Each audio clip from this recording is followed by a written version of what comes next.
বাপের কথা কেউ কয় না তো, আসলে যে বাপটা কিন্তু বেশি কষ্ট করে, এই বাপটার কথা কেউ কয় না। খালি পকেটে বাজারে গেছে, সন্ধ্যার আগে বাজার লই আইব, টাকা পকেটে নাই, আমার ছেলে কি খাইবো, ঋণ ফিরে বাজারটা ফিরে নিয়ে আসে, কিন্তু ঘরে ঢোকার সময় হাসি মুখে ঢুকে, বাপটা কিন্তু খুললে পায় না।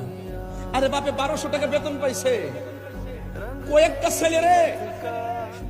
ছেলেরে লেখাপড়া করাইছে, কিন্তু কোনোদিন বুঝতে দেয় নাই যে ফর্ম ফিল আপের টাকাটা কোথায় থেকে আনছে, কোনোদিন বুঝতে দেয় নাই রেজিস্ট্রেশন টাকাটা কোথায় থেকে আনছে।